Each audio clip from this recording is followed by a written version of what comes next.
morning students. Now we are still continuing with the surface chemistry chapter. There is one more term we will be studying in this, that is coagulation. Coagulation, flocculation or precipitation. These are the different names for it. You are familiar with this term precipitation.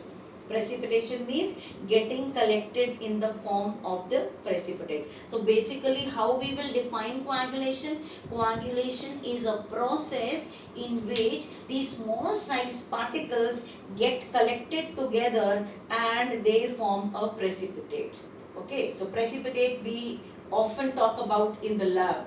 Okay. Now, there are various methods, by which we can carry out this coagulation. So, we will be studying them one by one. The first one is mutual coagulation, or we can say mutual precipitation. Mutual precipitation. Now what is mutual precipitation? Mutual precipitation means the two colloidal solutions, you are mixing them, and the two colloidal solution which you are mixing them should have opposite charge. For example, if I say arsenic As2S3, this is negatively charged colloidal solution, arsenic sulfide.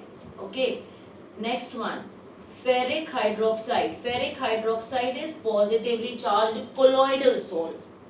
When you mix this positive and negative, what will happen? They will neutralize. They will neutralize. When they neutralize means they will get coagulated. Suppose I take a container, I take the test tube. In this I have taken this mixture, arsenic sulfide and ferric hydroxide. So you will have here coagulation taking place. So arsenic sulfide, and this is say arsenic sulfide you are taking ferric hydroxide. The two will get coagulated here, precipitate will be obtained. Okay, this is the first technique. In this, the two charges, when you mix of plus minus, it will neutralize, get coagulated. This is the first method, children. Okay, second method is electrophoresis. Now what is electrophoresis? It is a process in which the colloidal solution gets accumulated towards one particular electrode when electric current is passed through it. Let me explain with the example. Suppose I take here a U tube.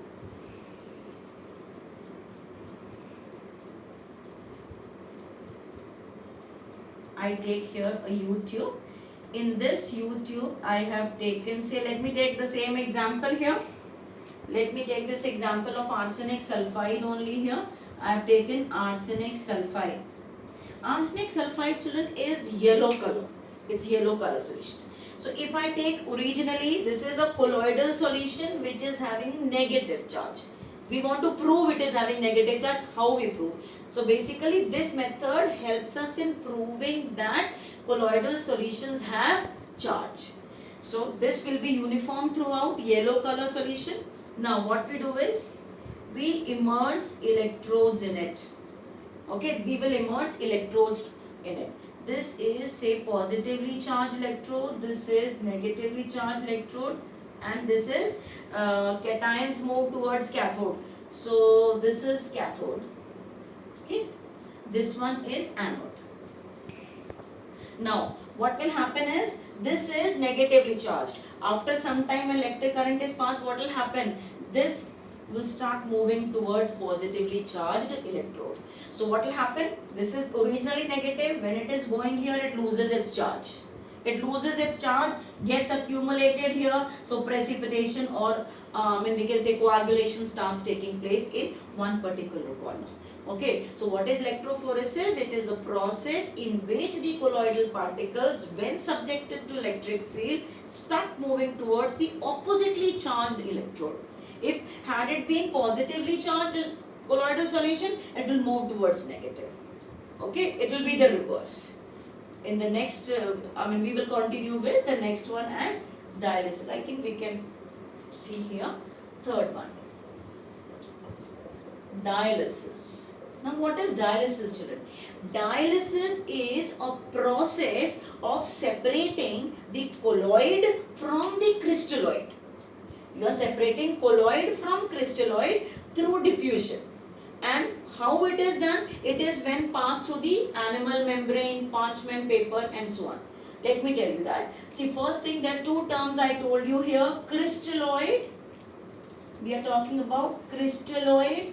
Crystalloid is that whose particle size is small, which can pass through the animal membrane. Okay, another is colloid. Colloid is that which cannot pass through the animal membrane. This can pass, this cannot pass through the animal membrane. So what we do is, children, here we take a container. In that container there is water. Distilled water can be preferred. You're taking, say, water in this, and in this we are taking here a bag is hung. What is this bag made up of? It is animal membrane. It is animal membrane. That bag we take. In this bag we pour this. What? We pour crystalloid and colloid mixture we are pouring it. There is one exit here also, because after some time, it gets a lot of crystalloid which has to be removed. That can be done. Okay, so water is filled till here. In this animal membrane we have taken crystalloid and colloid. So what will happen after some time? Through this animal membrane, crystalloid will come out. What will come out? Crystalloid. What will remain here? Colloid. So colloid is remaining here. So basically you have removed the unwanted thing. You have got here the precipitate of this colloid. Okay. So in this we have discussed the three methods. We will further talk about the next one. Okay. Let's talk about the fourth method now. Okay. By heating or cooling. By heating and cooling also we can cause coagulation. Very common example for this you can take butter. Butter gets coagulated, or milk. Milk, when we keep for cooling, what will happen? All that fat comes on the top and it gets settles. So that is also coagulation. Though which we will be doing now, that is more commonly followed. That is the fifth one. Fifth is addition of electrolyte. This is the fifth method, children, to cause the coagulation, which is commonly used. What we do in this is, say, let me take particular example and explain. Suppose I take here a container. In the container we take colloidal solution. How much colloidal solution? We are fixing it. We are taking, say, 1 liter colloidal solution.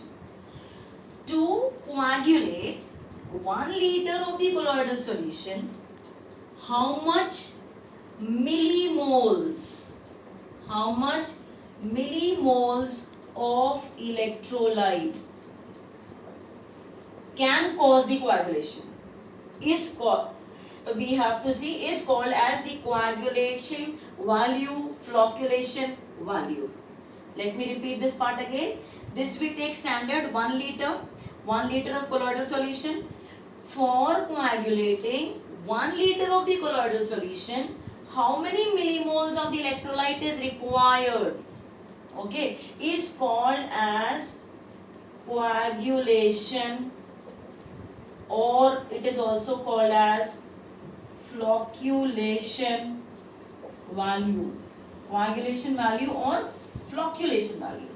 This point is clear. How many millimoles of the electrolyte can cause coagulation of 1 liter of the colloidal solution is called as coagulation value or flocculation value. Now suppose I have 3 electrolytes, 1, 2, 3. I have some millimoles present here. I don't say, suppose I write some abstract value, say 0.1 millimole, 0.01, or say 0.002. Out of that, which one is the least? That will be the best one, we can say. To coagulate If the millimoles required to is less, we will say then that is a better electrolyte. How do you select the electrolyte? This electrolyte more quantity can cause coagulation, it is not good. The another electrolyte less quantity can cause coagulation, is a better electrolyte. Okay. Now to explain this, there is a rule. The rule is Hardy-Schulze rule. Now Hardy-Schulze rule says 2 points. Number 1, it says that to cause the coagulation, the oppositely charged ion is required. Oppositely charged ion is required. That means if I have this colloidal solution as negative, I have say negatively charged colloidal solution. When I add electrolyte will have both positive and negative. If this is negative, from the electrolyte the positive ion will cause the coagulation. On the contrary, if I have this colloidal solution as positive, then if I add electrolyte, the electrolyte will have both A plus and B minus. So if it is positively charged colloidal solution, from the electrolyte the negative ion will cause the coagulation, as per Hardy-Schulze rule. This is the 1 point it says. Okay, oppositely charged ion causes coagulation. From the electrolyte, oppositely charged ion causes coagulation. Second point, it says higher the charge, more is the coagulation tendency. More the charge, more is the coagulating power. Okay, for example, if I take that particular example only, say arsenic sulfide, As2S3. The charge on arsenic sulfide was negative. To coagulate this negatively charged arsenic sulfide, we require some positive ion from the electrolyte. So if I have some options where the negative ion is common, the positive ions are changing. Suppose I have option of say Na plus, I have option of Mg2 plus, I have option of aluminium. Which one will be the better one? This will be the order. Higher the charge, more the ease of coagulation. More will be the coagulating tendency. Another example I will take. Suppose I write ferric hydroxide. Ferric hydroxide is positively charged colloidal salt.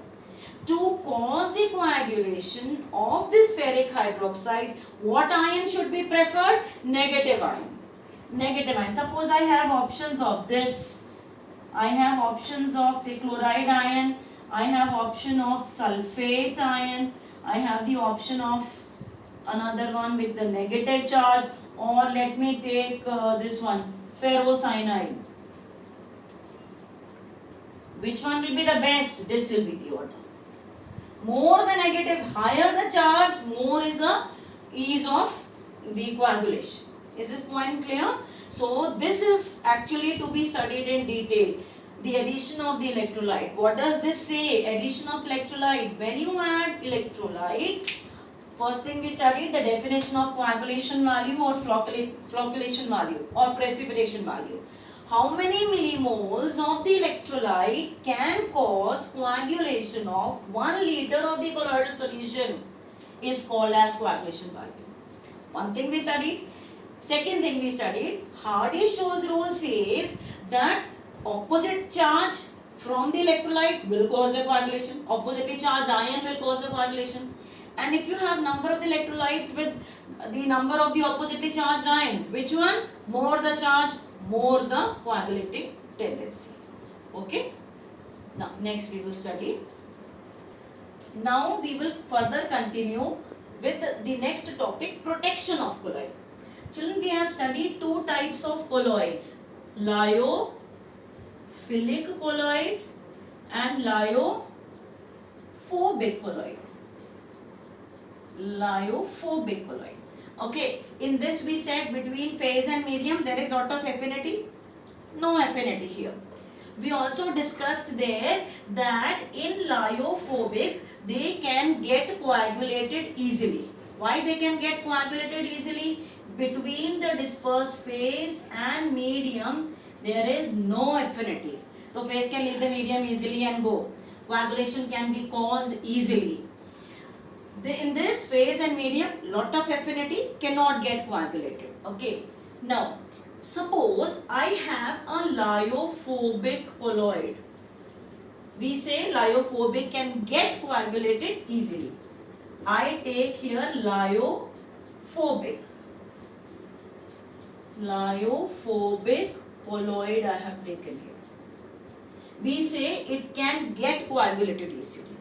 Now, if I suppose do not want the phobic to get coagulated, how it is getting coagulated? Just now we have discussed the most common method of causing coagulation is what? By adding electrolyte. By adding electrolyte we are causing the coagulation. Okay. Now suppose I do not want the phobic to get coagulated by adding the electrolyte. So what can I do? I can protect the phobic from getting coagulated. How should I protect the phobic from getting coagulated? We add lyophilic colloid. We add lyophilic colloid before adding this electrolyte. To the phobic, we add philic. Then we add electrolyte. Then the coagulation will not occur. So what is protection basically? Protection of the colloid is the method in which the philic colloid is added to the phobic colloid before the addition of the electrolyte, which will protect the phobic from getting coagulated. Now what exactly happens in this? This is say lyophobic colloid. This is the phobic. This is lyophobic colloid. Lyophobic colloid. Okay. When I add philic, what will happen? The philic colloid surrounds the phobic. This is lyophilic colloid. It surrounds the phobic. It protects it. Now when you add electrolyte, it will not get coagulated. It will not get coagulated. That means it is protecting. What is protecting is philic. So we also call philic as the protecting colloid. We call this as protecting colloid. It is protecting the phobic colloid from getting coagulated. Now children, one more thing. You will study with reference to this one term, that is gold number. See, we have discussed some examples of phobic and philic in the differences. Suppose I take philic example, the phobic example as gold sol. Gold sol is a lyophobic colloidal sol. Okay, if I fix this amount, say 10 ml. 10 ml gold sol I have taken. And I take the electrolyte as 1 ml of 10% NaCl solution. 1 ml of 10% NaCl solution is the electrolyte. Now, philic we are adding to protect it. Now, what is gold number? How many milligrams of philic can protect 10 ml of gold sol from getting coagulated by addition of 1 ml of 10% NaCl solution is called gold number. I hope this is clear. I will repeat once again. Protection I told you. What are we adding to protect? We are adding philic to phobic such that it doesn't get coagulated by adding electrolyte. Now we have taken in gold number, we fix. What we fix? Phobic. Phobic is gold sol. How much gold sol? 10 ml. 10 ml gold sol. Electrolyte is 1 ml 10% NaCl solution. 1 ml of 10% means 10 gram in 100 gram solution we have prepared. Of that 1 ml electrolyte we are adding. This is the electrolyte added to 10 ml gold sol. How many milligrams of the lyophilic colloid can protect this much ml of gold sol from getting coagulated is called as the gold number. Now again, suppose I have some options A, B, C, D. The milligrams are given, different mgs are given, different quantities are given. Whichever philic is lesser in amount, which can protect the phobic from getting coagulated will be the better one. So again we will say, if suppose 4 options are given to you, their gold numbers are say 10, 20, 30. These are the gold numbers. 10 milligram, 20 milligram, 30 milligram of 3 lyophilic colloids can prevent this from getting coagulated. Which is the best? Which is the best protective colloid? Which is the best lyophilic colloid which can prevent it from getting coagulated? This one. Lesser the amount, better is the efficiency. Is it clear, children, here? Okay.